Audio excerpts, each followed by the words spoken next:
I'm standing in the cramped back office of Chang Roast at 11:47 p.m. when Kevin calls from the production floor. His voice echoes off the concrete walls, tired and desperate. "Lisa, did you deposit the Emerald City Cafe check? The one from the wholesale account?" My hand hovers over the mouse. The deposit confirmation email is open on the screen. $4,200. Enough to cover this month's loan payment with room to spare. "Lisa," his voice cracks. "The payment's due tomorrow. If we're late again, they can call the whole loan. My parents' house?" I click delete. "I forgot, Kevin. I'm sorry. I'll do it first thing Monday morning." "Monday's too late." I hear something metal clang in the background. "The late fee will trigger the default clause. We talked about this. I reminded you 3 times this week. Stop yelling at me." I'm on my feet now, grabbing my purse. "I'm tired of you constantly checking up on me. Greg doesn't treat me like I'm incompetent." The silence that follows is thick enough to choke on. "What does Greg have to do with anything?" Kevin asks slowly. "Nothing. Forget it. I'm going home." I storm out through the roasting floor. Kevin is standing there in his stained coveralls, covered in coffee chaff and machine grease, looking at me like I'm a stranger. His safety goggles are pushed up on his forehead. There's a socket wrench in his hand. I don't look back. 20 minutes later, I'm in Greg's Belltown condo. Floor-to-ceiling windows. View of Elliott Bay. Everything is clean and expensive and effortless. He pours me a glass of Pinot Noir that costs more than Kevin makes in a week. "Did you do it?" Greg asks. "Yes," I say. He's panicking. 3 more weeks like this and he'll have to sell. Greg raises his glass. To Kevin's dream becoming my investment property. We toast. The wine tastes like victory. But let me start from the beginning. Let me tell you how I became the kind of person who sabotages her own husband's business while his parents' home hangs in the balance. I met Kevin Chang 5 years ago at a coffee shop in Capitol Hill. Not his coffee shop, that didn't exist yet. Just a regular coffee shop where I was meeting a friend who never showed.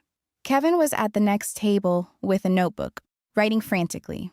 When the barista brought his pour-over, he stopped writing and did this whole ritual. Smelled it, tasted it, made notes. Then he looked up and caught me watching. "Sorry," he said, smiling. "Occupational hazard. I'm a roaster." "Like chicken?" I asked. He laughed. Actually laughed. "Coffee. I roast coffee beans. I work at Columbia City Roasters, but someday," he gestured at his notebook, "someday I'm going to have my own place." He told me about coffee like other people talk about art, origin stories, flavor profiles, the chemistry of roasting, how you could take the same green bean and create completely different experiences depending on temperature curves and time. I didn't really care about coffee, but I cared about how his whole face lit up when he talked about it. We dated for a year. He was attentive, romantic, always planning little adventures, Pike Place Market at dawn, hiking in the Cascades. He'd pack elaborate picnics with different coffees paired with foods.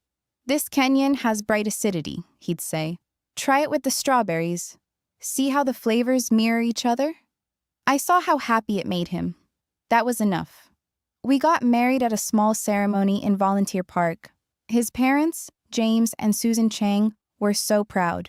They'd immigrated from Taiwan in the 80s. James had worked as an engineer at Boeing for 30 years. Susan was a nurse. They saved everything. Bought a modest house in Beacon Hill. Paid it off in 20 years. "Our son," Susan said at the wedding, touching my cheek. "He has vision. Like his father." Kevin was 28. I was 26.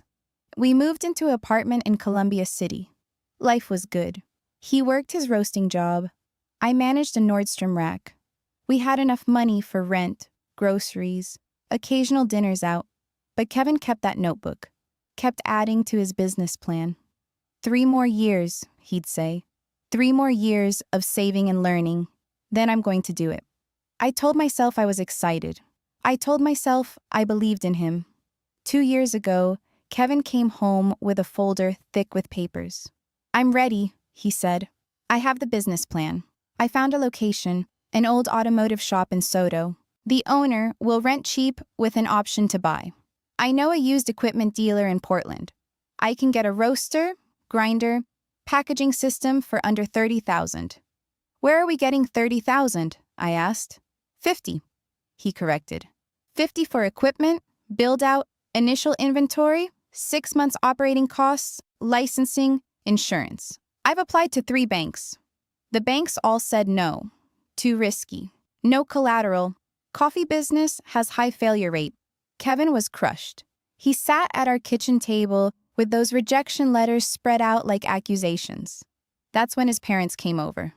James and Susan sat across from us. James put a folder on the table. We want to do this, he said. Do what?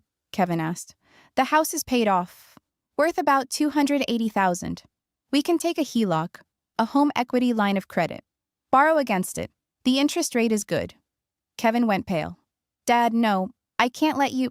You're not letting us, Susan interrupted. We're choosing to. We believe in you. We've tasted your roasts. We've seen your passion. You're going to make this work. But if I fail, Kevin's voice broke, that's your house. That's your retirement security. You won't fail, James said simply. You're our son. We trust you. I watched Kevin cry. I watched him try to refuse. I watched his parents insist. They signed the papers 2 weeks later. A $75,000 HELOC, monthly payment of $650. They handed Kevin a check for $50,000, kept $25,000 as a cushion. Build your dream, Susan said. Kevin held that check like it was made of glass. That night, he couldn't sleep. I found him at 3 a.m. on our couch, staring at the check. My parents' house, he whispered. Lisa, my parents' house is on the line. You're going to make it work, I said, because that's what you say. Because I believed it then. Or I thought I did. Chang Roast opened 16 months ago. The build-out took longer than expected. Permitting was a nightmare. The used equipment needed more repairs than anticipated. Kevin worked 100 hours a week those first months. He roasted, he delivered, he did sales calls, he built the website, he maintained equipment, he cleaned, everything. I helped where I could. I kept the books, managed invoices, handled vendor payments, answered emails when Kevin was roasting. But I still had my retail job, 40 hours a week at Nordstrom Rack. Kevin couldn't pay me yet, couldn't pay himself either. We lived on my salary and the business operating loan. Our apartment smelled like coffee constantly. Kevin's clothes smelled like smoke and roasting beans. He was always exhausted, always stressed. The margin is so thin, he'd say, reviewing spreadsheets at midnight. If we can just get 5 more wholesale accounts, if we can just increase the direct-to-consumer sales. Date nights disappeared. Conversations became business updates. Sex became something we were both too tired for. I knew this was temporary. I knew this was what building something required. I told myself I was okay with it, but I was lying. Greg Paulson appeared 12 months ago. He walked into the roastery on a Tuesday afternoon wearing expensive casual clothes. Designer jeans, a cashmere hoodie, Rolex Submariner. Kevin Chang? He asked. That's me, Kevin said, looking up from the roaster. I'm Greg. I heard about your operation through a friend at Cloud City Coffee. They rave about your Guatemalan. I'm interested in discussing an investment. Kevin's eyes lit up. Investment? They talked for 2 hours. Greg explained he was an angel investor. Family money. His grandfather founded a timber company in the 50s, sold it in the 90s. Greg lived off investment returns. He was looking for passion projects in the Seattle food scene. I like your product, Greg said. I like your story. I want to put in $20,000. In exchange, I want 15% equity and a board seat. Kevin called me immediately. I came down to the roastery on my lunch break. Greg was charming, handsome in that effortless, wealthy way. He asked me intelligent questions about the business finances, complimented Kevin's roasting, made it all seem so easy. Kevin has the talent, Greg said. He just needs capital to scale. That's where I come in.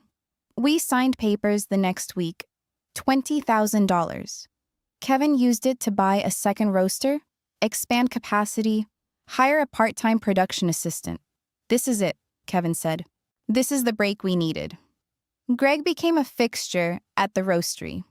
He'd stop by a few times a week, always friendly, always encouraging, and he'd talk to me. How are you holding up? He'd ask when Kevin was in the production room. I know this is hard on partners, the startup phase. I'm fine, I'd say. You look tired, he said once. When's the last time Kevin took you to dinner? We're busy. It's temporary. Is it though? Greg leaned against the desk. I've seen a lot of these startups. The grind becomes the lifestyle. Years pass. You look up one day and realize you've sacrificed your 20s for a break-even business. Kevin's building something, I said defensively.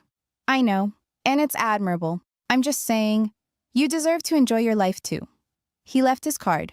If you ever want to grab coffee, just to talk, no business. I know it's lonely being married to an entrepreneur. I threw the card away, but I thought about what he said. Kevin worked harder. The business grew, but slowly. Every month was a fight to make the loan payment. Every month, Kevin would run the numbers, stress about cash flow, borrow from one vendor to pay another. His parents called every week. How's the business, son? Good, Mom. Really good.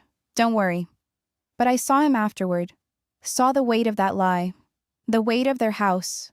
I started to resent it. Started to resent Kevin's exhaustion. His constant stress. The way our entire life revolved around green beans and roast profiles and delivery schedules. We'd been married 3 years. We hadn't taken a vacation since the honeymoon. We never went out. Our apartment was tiny. My car was dying. I wanted things. Not extravagant things. Just normal things. A weekend in Portland, new furniture, the ability to buy groceries without checking the bank balance. Next year, Kevin always said, once we're established, once we're profitable, I promise, Lisa, next year, always next year. The affair started 6 months ago. I ran into Greg at a wine bar in Belltown. I was there with work friends. He was alone at the bar. Lisa. He seemed genuinely happy to see me. Join me? My friends were leaving anyway. I sat down. We talked for 3 hours. He asked about me. Not the business, not Kevin. Me. What I wanted. What I dreamed about when I'd last felt excited about something. I don't know, I admitted. Wine made me honest. I feel like I'm just surviving. Working my retail job, managing spreadsheets at night, watching Kevin run himself into the ground. Is this it? Is this just what life is now? It doesn't have to be, Greg said. He told me about his life, travel, freedom, how he'd learned that time was the only real currency, how he'd rather have experiences than achievements. Kevin's building a legacy, Greg said. That's beautiful, but what are you building? The question hit me like cold water. What was I building? A collapsing marriage to an exhausted man? A future contingent on a coffee business with razor-thin margins? You deserve better, Greg said quietly. Not instead of Kevin. In addition to him. You deserve to feel alive. He paid the tab, walked me to my car, kissed me softly at the door. Think about it, he said. I drove home shaking. Kevin was asleep on the couch, laptop open, spreadsheet on the screen. I thought about it. It happened again 2 weeks later. Dinner this time. Then his condo. I told myself it wasn't wrong yet. Just dinner. Just conversation. Just someone seeing me as more than the woman who paid invoices and deposited checks. Greg's condo was beautiful. Everything in my life felt cramped and exhausting. His world was spacious and effortless. I like you, Lisa, he said. I like you a lot. I'm married, I said. I know. He poured more wine. I'm not asking you to leave him. I'm just asking, do you want to feel wanted, even just for tonight? That's when everything changed between us. I told myself it was just physical, just an escape. It didn't mean anything. But that was the first lie. Kevin never suspected. How could he? He was at the roastery until midnight most nights. Home by 1, asleep by 2, up at 6, back at the roastery by 7. I'd meet Greg in the afternoons, between my retail shift and my evening bookkeeping. Greg's condo became a parallel universe where I didn't have to think about loan payments and vendor invoices and coffee margins. "Leave him," Greg said one afternoon. We were in his bed, floor-to-ceiling windows, view of the water. "I can't," I said. "Why not? He's never around. You're miserable." "Because—" I didn't have a good answer. "You know what I think?" Greg rolled onto his side. "I think you're afraid. Afraid that if you leave, you lose the potential payoff. You've invested 3 years in this struggling business. If you walk now, you get nothing. If you wait and it succeeds, you get half." "That's not—" "It's smart," he interrupted. "I get it. But what if there's a third option?" "What option?" He was quiet for a long moment. Then, "What if Kevin sells? To me. I buy him out. He pays back his parents. Gets out from under the stress. Maybe even makes a small profit. You two can start over. Take a vacation. Remember why you got married." "Kevin would never sell," I said. "This is his dream." "Dreams change," Greg said. "Especially when they're crushing you." The sabotage didn't start as sabotage. That's what I told myself. It started small, 3 months ago. Greg mentioned that Kevin was behind on paying him his quarterly profit distribution. "Not a big deal," Greg said, "but it's in the operating agreement. I'm entitled to 15% of net profits quarterly." "We haven't had net profits," I said. "Everything goes back into operations." "Check the books," Greg said. "I think you'll find there's creative accounting happening. Kevin's calling business expenses operating costs to avoid paying me." I checked. Kevin was legitimate. There genuinely weren't profits. Every dollar was reinvested. But Greg kept bringing it up. "He's screwing me, Lisa. I put in $20,000 in good faith." "He's building the business," I said. "You knew it was long-term." "I also know he needs my capital more than I need his coffee," Greg said. "What if I offered to buy him out? He gets his initial investment back. I take over operations. I can bring in a professional roaster, scale up, actually make this profitable." Kevin would never. Kevin might, if he thought he was failing anyway. The way Greg looked at me then, I knew what he was suggesting. "No," I said. "I'm just saying, if the business looked shakier than it is, if he thought he was about to default on his parents' loan, he might take an exit deal." "That's insane." "Is it? He gets out with his parents' house intact. I get the business I've already invested in. You get a husband who's not working himself to death. Everyone wins." "I'm not sabotaging my husband's business," I said, but the seed was planted. It happened so gradually, and that's what I tell myself. Like I didn't make specific choices. Like it just occurred. A vendor notice arrived. Past due on coffee bean shipment. Kevin needed to pay within 10 days or they'd cut off supply. I put it in the filing cabinet, told myself I'd mention it to Kevin later. I forgot to mention it. The vendor called 3 weeks later. Kevin panicked, had to overnight a payment and grovel to restore the account. It cost an extra $200 in rush fees. "Lisa, I don't understand," Kevin said. "They sent a notice 2 weeks ago. Why didn't you tell me?"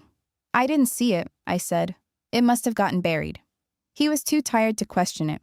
Another time, a wholesale check arrived. $2,800 from a cafe chain. Enough to cover that month's HELOC payment with cushion. I deposited it. Then I told Kevin it hadn't arrived yet. He stressed for 3 days until the payment posted. "Where was it?" he asked. "Mail delay," I said. "You know how it is." These weren't sabotage. These were just inefficiencies, mistakes. "Right?" Greg noticed. "The business is struggling," he said. "I've been looking at the books. Cash flow is worse than Kevin admits." "It's tight," I said. "It's unsustainable. He's 3 months from defaulting, maybe less. He'll figure it out. He always does." "Or," Greg said slowly, "he'll lose his parents' house. And you'll lose everything too. No business, no marriage, just debt and guilt." That's when he showed me his bank account on his phone. I wasn't supposed to see. We were at dinner. He pulled up his banking app to split the check. $847,000 in his checking account, just his checking account. "I'm not showing off," Nine and Greg said. "I'm showing you options. If Kevin sells to me, he gets enough to clear the loan. You could walk away from all of this. We could be together. Actually together. I'd take care of you." "I don't need taken care of," I said. "Everyone needs taken care of. Greg said. The question is whether you're willing to wait 10 more years for Kevin to build something, or whether you want security now. I thought about our apartment, our dying car, my retail job, Kevin's exhausted face. I thought about Greg's condo, his view, his effortless life. What would I have to do? I asked. The plan was simple. Make the business look shakier than it was. Miss a few payments, lose a few checks. Let vendors lapse. Create enough chaos that when Greg offered to buy Kevin out, it would look like a rescue. Nothing permanent, Greg assured me. Just enough pressure that Kevin takes the offer. He gets $50,000, covers the loan, maybe has a little left over. He can get a job at another roastery. You too can have a normal life. What do you get? I asked. A profitable business. I'll fire the dead weight, bring in efficiency, scale it up. Within 2 years, Chang Roast will be in every Whole Foods in the Pacific Northwest, just without Kevin. He'll be devastated, I said. He'll be relieved, Greg corrected. He's drowning, Lisa. You know it. I know it. We'd be doing him a favor. I wanted to believe that. The sabotage became systematic. A shipment of coffee bags arrived. 50,000 custom-printed bags. $3,200 invoice. I filed it without paying. The company sent a collections notice. Kevin had to settle for $4,000 to avoid legal action. How did we miss this? Kevin asked, looking at the collections letter. I don't know, I said. Maybe it went to spam? He was too stressed to investigate. The Emerald City Cafe payment, the $4,200 wholesale check. That one I deleted intentionally. Told Kevin I'd deposit it Monday. Watched him panic about the loan payment. Each time, I told myself it was temporary. Just creating urgency. Kevin would sell. We'd all move on. Each time, I silenced the voice that said I was destroying something real. 2 months ago, Greg made the offer. He came to the roastery on a Friday evening. Kevin was cleaning the roaster. I was in the office. Kevin, we need to talk, Greg said. They sat at the tasting table. I stayed in the office, but could hear through the open door. I've been looking at the financials, Greg said. You're insolvent. You've missed vendor payments. You're behind on everything. The HELOC payment is due in 3 days, and you don't have it. I have it, Kevin said. Lisa deposited the Emerald City check. We're fine. Are you? Greg asked. Because I'm seeing a pattern.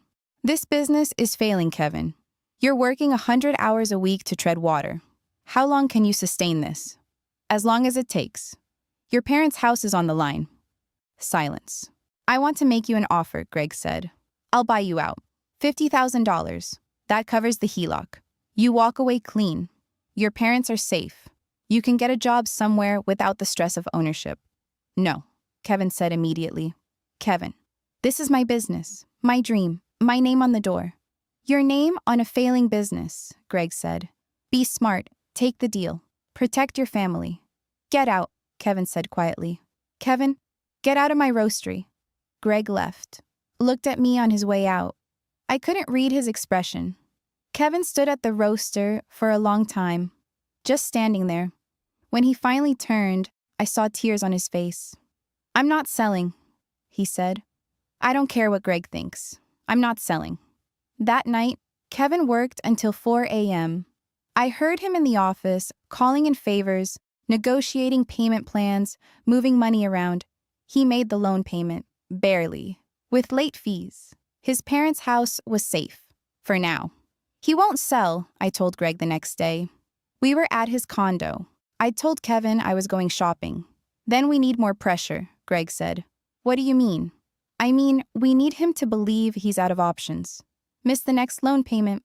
If he defaults, the bank can call the full HELOC. His parents lose the house. Or he sells to me first. I can't make him lose his parents' house, I said. You won't. He'll sell before that happens. But he needs to feel that fear. Really feel it. Greg, do you want out of this or not? His voice was harder than I'd heard it. Do you want to be married to a man who's working himself to death? Or do you want to be with me? With you, I said. Because in that moment, in that beautiful condo, with the view and the expensive wine and the easy life, I wanted it. I wanted out of the struggle.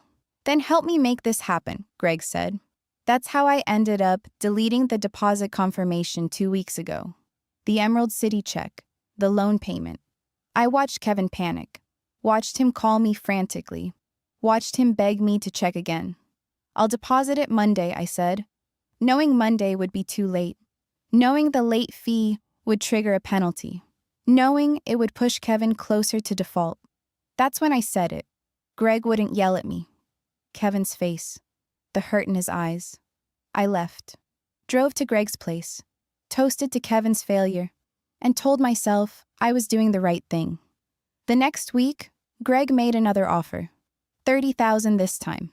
Market value has changed, Greg said coldly. The business is in worse shape. I'm taking on more risk. $30,000 doesn't cover the HELOC, Kevin said. Not my problem. That's my offer. Take it or leave it. Kevin left it. He took an emergency loan from a friend instead. $20,000 at 15% interest. Kept the business alive another month. We need to cut expenses, Kevin told me. Can you work more hours here? I can't afford the part-time assistant anymore. I said yes, because what else could I say? But I kept sabotaging. Missing payments, losing invoices, creating chaos. Kevin started to look sick. He lost weight, stopped sleeping. I'd wake up at 3 a.m. and find him at the kitchen table, calculator in hand, trying to make impossible numbers work. Maybe Greg is right, I said one night. Maybe you should sell. Save your parents' house. We could start over. Kevin looked at me like I'd suggested he cut off his arm. This is everything, he said. This is my parents' belief in me. This is every hour I've worked, every sacrifice. If I sell now, especially to Greg for pennies, I'm admitting I failed. I can't do that. But your parents? We'll be fine. I'll make this work. I just need you to trust me. Trust him. I was actively destroying him, and he was asking me to trust him. It ended 3 days ago. Kevin called me at the Nordstrom rack. Lisa, I need you to go to the bank, the business account, transfer $5,000 to the HELOC account. The payment is due today. I can't, I said. I'm working. Lisa, please, I'm roasting. I can't leave. It's literally one errand. Fine, I said. I'll go on my lunch break. I didn't go. At 4 p.m., Kevin called again. Did you make the transfer? I forgot. I got busy. Lisa, the payment is due by 5. I'll go now. The bank closes in 45 minutes. You won't make it. I could hear the panic in his voice, the terror. Kevin, I'm sorry. My parents' house. He was yelling now, really yelling. Do you understand what happens if we miss this payment? The bank can call the entire loan. They can foreclose. It's one payment. It's the third late payment. We're in default territory. He hung up. I stood in the stockroom of Nordstrom Rack, surrounded by discounted clothes, and felt nothing. Kevin made it. He ran to the bank himself, left the roaster unattended, got there at 4:53 p.m., made the transfer. But that night, he didn't come home. I found him at the roastery at midnight. He was in the office, going through files. Kevin? He looked up. His eyes were red. Where's the Emerald City check? He asked. What? The check from 3 weeks ago. The one you were supposed to deposit. Where is it? I deposited it, I said. No, you didn't. He pulled up the bank statement on the computer. It never cleared, so where is it? My mouth went dry. And the Roasters Guild payment from last month. You said it was delayed, but I called them today. They mailed it 6 weeks ago. He stood up, walked past me to the parking lot. Kevin, what are you doing? He walked straight to my car, tried the door. It was unlocked. He opened the glove compartment. There they were, 3 checks. The Emerald City check, the Roasters Guild check, a payment from Slate Coffee. Total, $8,400. Enough to cover 2 months of loan payments. Enough to pay vendors. Enough to breathe. Kevin stood there, holding the checks, just holding them. I can explain, I said. Explain what? His voice was very quiet. Explain why you have $8,000 in your car while I'm borrowing emergency loans at 15% interest, while I'm begging vendors for extensions, while my parents' house is in jeopardy. I forgot. You didn't forget. He looked at me, really looked at me. How long? How long what? How long have you been doing this? I couldn't answer. He walked back into the office, started going through files systematically, checking every invoice, every payment, every notice. I watched him piece it together. The missed vendor payments, the lost checks, the deleted emails, the pattern. "You've been sabotaging the business," he said. It wasn't a question. "No. Why?" He turned to face me. "Why would you do this?" I wasn't. "Is it Greg?" Kevin's face changed. Understanding dawning. "The buyout offer. You wanted me to sell. You've been making things worse, so I'd feel pressured to sell to Greg." "Kevin, are you fucking him?" I couldn't speak, couldn't move. Kevin laughed. Actually laughed. It was the worst sound I'd ever heard. "You're fucking him. My business partner. And you're helping him sabotage my business so he can buy it cheap. While my parents' house is collateral. It's not like that. What's it like then?" He was screaming now. "Explain it to me. Explain how you're hiding thousands of dollars in checks while I'm working 100 hours a week. Explain how you're sleeping with the man who's trying to destroy everything I've built. Explain how you're risking my parents' home for what? A rich boyfriend?" I wanted out. The words exploded out of me. I wanted out of this. The struggle, the stress, the poverty. You're killing yourself for a business that barely breaks even.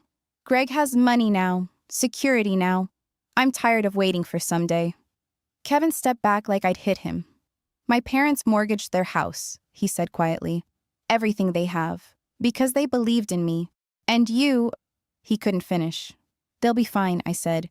"If you just sold to Greg at 30,000 when I owe 50, what would have covered the difference, Lisa?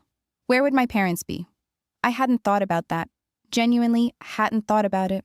Kevin saw the realization on my face. "You didn't even do the math," he said.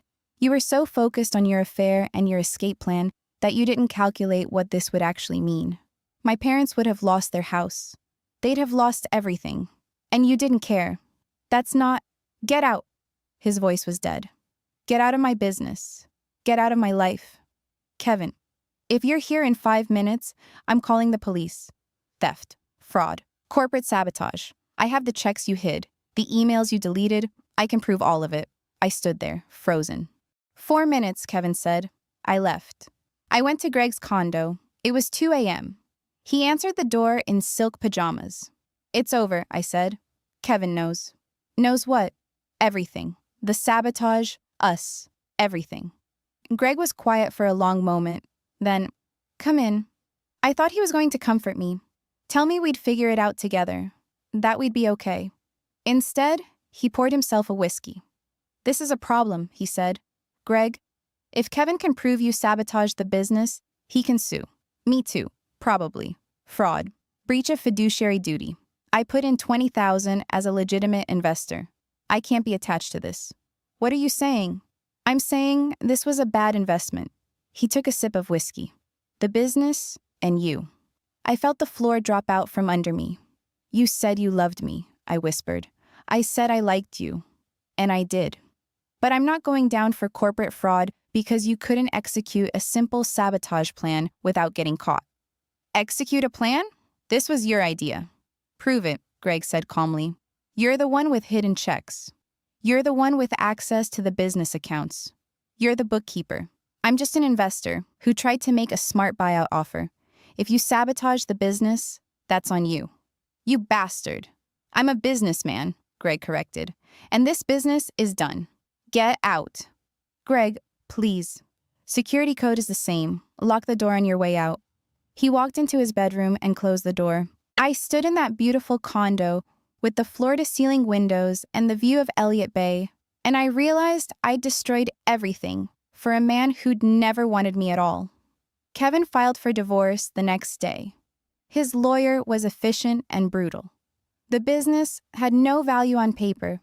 Months of my sabotage had ensured that. So there was no asset to split. Kevin took the business debt and the roastery. I got nothing. Our apartment was a month-to-month rental in his name. He told me to be out by the end of the week. "Where am I supposed to go?" I asked when he came to pick up his things. "I don't care," Kevin said. "Stay with Greg. He's got plenty of space." "Greg ended it," Kevin laughed. That same awful laugh from the roastery. Of course he did. What did you think would happen? He was using you to get my business cheap. You were a tool, and not even a reliable one. I know I hurt you. Hurt me? Kevin stopped packing. Lisa, you tried to make my parents homeless. You actively worked to destroy the one thing I've built. While I was roasting coffee at 3 a.m., you were fucking my business partner and hiding checks in your car. You didn't hurt me. You betrayed everything. There's a difference. I'm sorry. No, you're not. You're sorry you got caught. You're sorry Greg dumped you. You're sorry you ended up with nothing. But you're not sorry you did it. If Greg had bought the business and left me broke, you'd be in his condo right now celebrating. He was right. I knew he was right. What are you going to do? I asked. Fix what you broke, Kevin said. I found the checks in time. I've negotiated new payment plans with vendors. My friend is converting his emergency loan to a partnership. 5% equity for $20,000. Greg is out. I bought him out with a loan from a credit union, using my parents' house as secondary collateral. More debt on their house? Yeah, Kevin said. Because of you. Because your sabotage tanked the business value, and I had to borrow more to buy out a partner you were sleeping with. My parents' risk is higher now because of what you did. The weight of that hit me like a physical blow. But I'm going to make it work, Kevin said. Because I'm not you. I don't give up when things are hard. I don't betray people who trust me.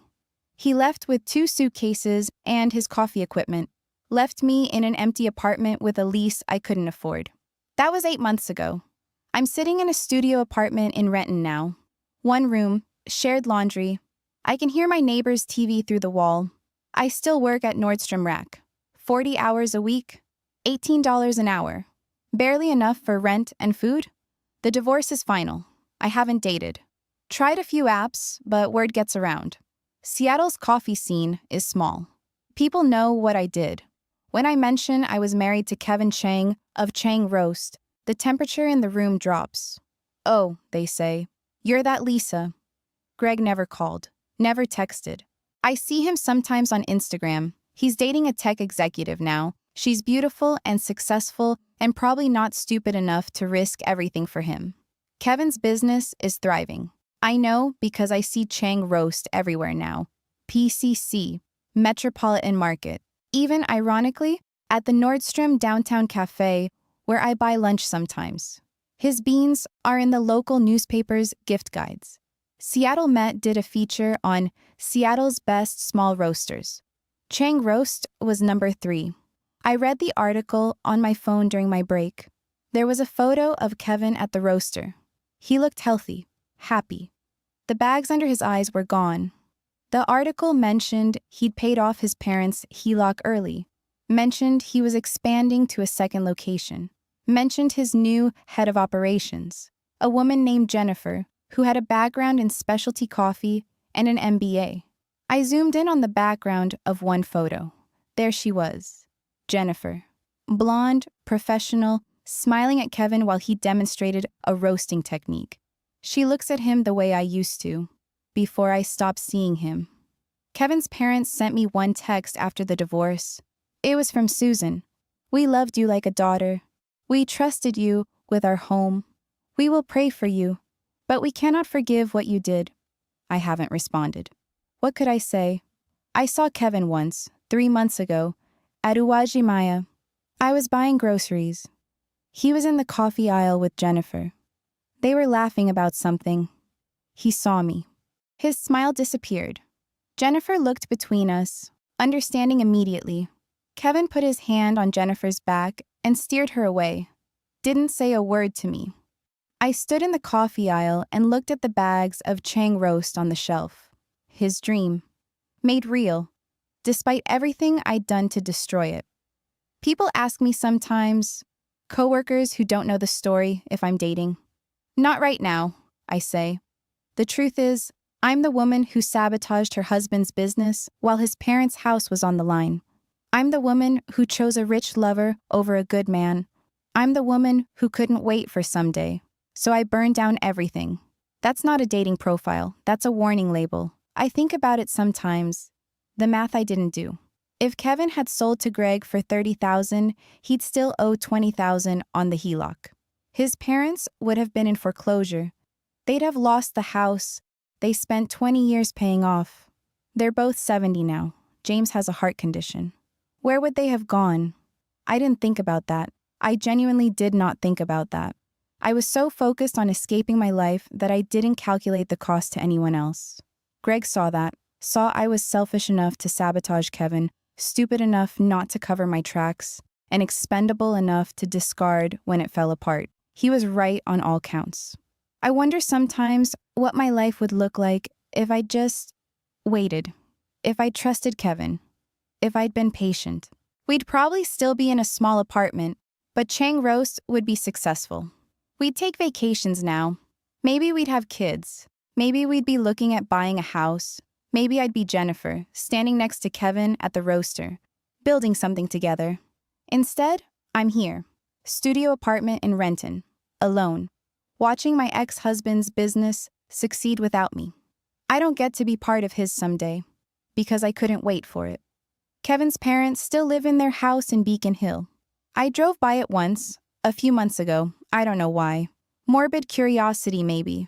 There's a new roof, fresh paint. The garden looks beautiful. Susan always loved gardening. A Chang Roast delivery van was parked in the driveway. Kevin was carrying groceries inside. He'd told them he'd make it work. He'd promised their house was safe. He kept that promise. Despite me. Despite Greg. Despite everything. I drove away before he saw me. There's no lesson here. No moral that makes this redemptive. I don't get to say, I learned that loyalty matters, or I understand the value of patience now, because those revelations are worthless. They're the things I should have known before I hid checks in my car, before I deleted deposit confirmations, before I toasted to my husband's failure in my lover's condo. I destroyed a good man's dream while his parents' home hung in the balance. Not through negligence, through active, calculated sabotage. And I did it for a man who discarded me the moment I became inconvenient. That's who I am. I work my retail job. I pay my rent. I see Chang Roast on shelves and remember what I destroyed. Sometimes I imagine walking into Kevin's roastery, apologizing, trying to explain. But what would I even say? I'm sorry I tried to make your parents homeless for a rich boyfriend.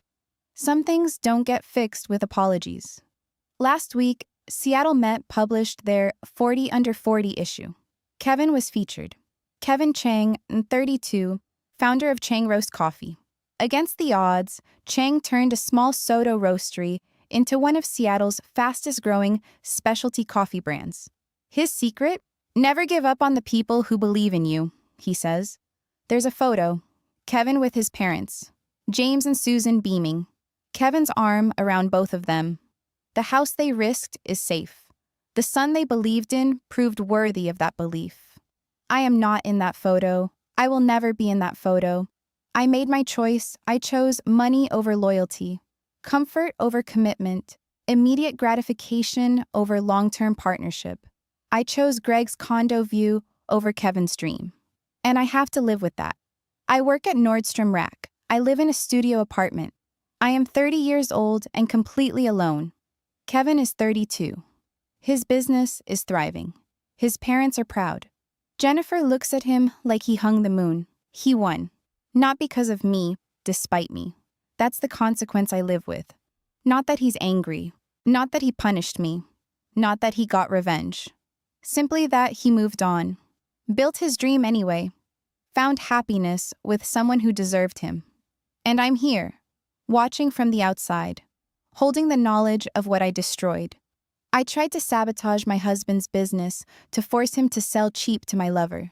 His parents' house was collateral. I didn't care. That's not the worst thing I did. The worst thing is that even knowing all this, even living with these consequences, there's still a small part of me, a part I hate, that thinks, if only Greg had really wanted me. If only the buyout had worked. I could be in that condo right now. That thought tells me everything I need to know about who I really am. I'm Lisa Chang. Except I'm not. I went back to my maiden name. I'm Lisa Martinez again. Lisa Martinez. The woman who had everything and destroyed it because she couldn't wait. Kevin has his roastery, his success, his parents' pride, his new partner. I have my studio apartment, my retail job, my solitude, and the knowledge that I earned every bit of it.